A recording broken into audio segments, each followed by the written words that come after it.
Okay. We're going to go over finding slope and y-intercept. So they've given us a question here.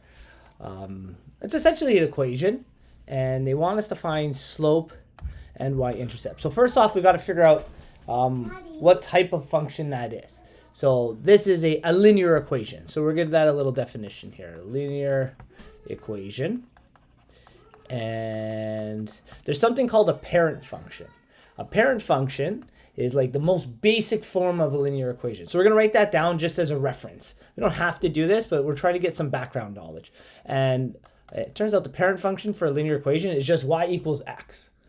And if you're not familiar with it, it actually, when you go to graph it, it looks like this. I'll do my best to do 45 degrees. It just looks like that. Think of that as like the most basic version of a linear equation you can have.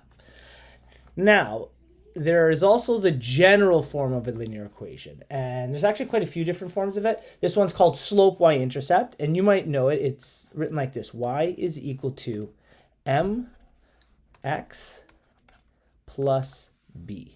Okay, and the reason they call this slope y-intercept is because whatever number m represents, so whatever's in the place of m, that is actually the slope of that equation, which can also be called the rise over the run, and which is actually just the change in y. So how much does y change over change in x? Those are triangles. It's a terrible triangle on top, but a triangle in math just means change, okay?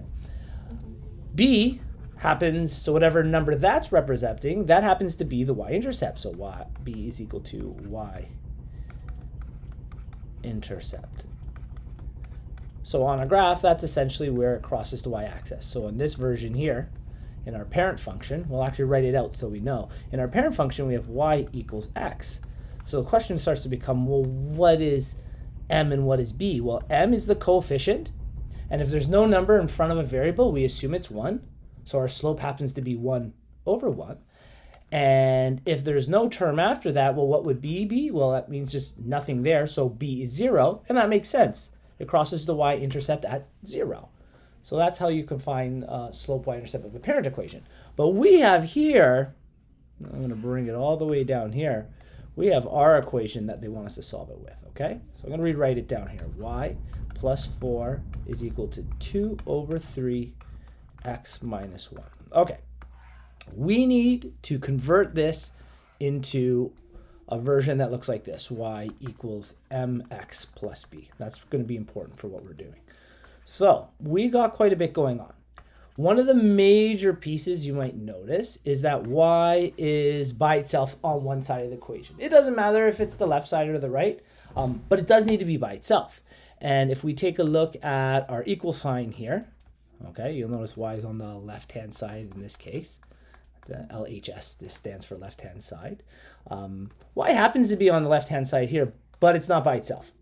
So we have positive 4, or plus 4. Well, I want to move that to the other side. So to move it to the other side, I'm going to subtract by 4. Technically, we're subtracting 4 on both sides of the equation, but a lot of times the shortcut is to tell students that we're moving it to the other side and using the opposite operation. Either way, we end up with y by itself, which is great. It's an excellent start for what we have. Okay, and then the only thing that really changed is we have negative 4 here. I left in red to show change. Okay, that's a start, but we're not quite in this form yet, right? Slope, I don't have a coefficient alone in front of x. In fact, I have a set of brackets. That's not part of slope y-intercept form, so we're actually going to want to use distributive property. Distributive property is taking the coefficient in front of the brackets and multiplying it by all the terms inside the bracket. In this case, there happens to be 2 of them. So we're going to do this twice. So on the left-hand side, we still have y. And when we multiply 2 over 3 times x, we get 2 over 3x. But we also have to do it times negative 1. So 2 over 3 times negative 1 happens to be negative 2 over 3. And we still have that subtract 4 from before. Okay, now let's do a little comparison.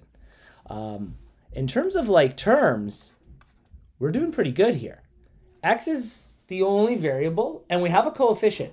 So we actually already have a slope. What we don't have is a y-intercept yet. In fact, because we haven't got the constants together. We need to simplify the constants so that it's one term, and that will represent the y-intercept. Now, you had told me at the beginning of the question, don't put anything in decimals. Everything should be a fraction or an improper fraction. So that here becomes our algebra.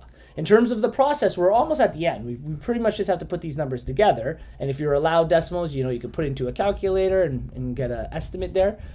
But they want fractions. So this is our fraction rules here. We have a denominator of 3, and 4, any whole number technically has a denominator of 1. Well, in order to add or subtract fractions, we need to have a common denominator. So this last term here, we're going to multiply both the top and the bottom by 3. That will leave us with y is equal to 2 over 3x. That part's fine. Minus 2 over 3, that stays the same. But this becomes subtract 12 over 3. Okay. Now we can subtract because we have a common denominator. The denominator stays the same, 2 over 3x here. Sorry, on this part here. The denominator stays the same. It's the numerator that changes. So we know it's going to be over 3. What's the value going to be? Well, negative 2 minus 12 happens to be minus or negative 14. So we're going to say subtract 14 over 3. Now, sometimes we don't think fractions are done, but in terms of like terms, this is it.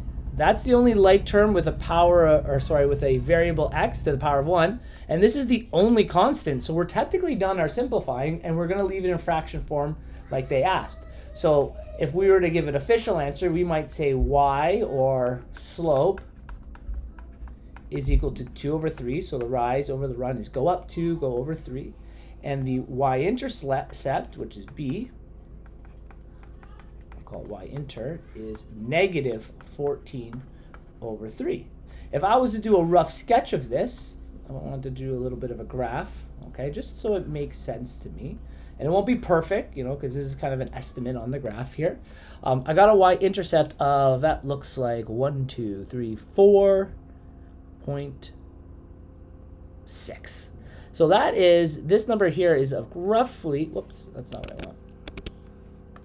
This is approximately negative 4.6. So if I were to put some, counters 4 or 5, it's about here, the y-intercept. And this rise or the run is to go up 2, so it's 1, 2, and then over 1, 2, 3, 1, 2, 3. It would look something, do my best here, something like that. Our sketch would look something like that, so the graph, okay?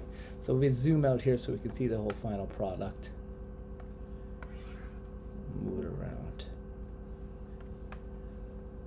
It's quite a bit of work, but once you get efficient at it, you can just jump right to changing into y equals mx plus b form, but we did a little background information before we went through that.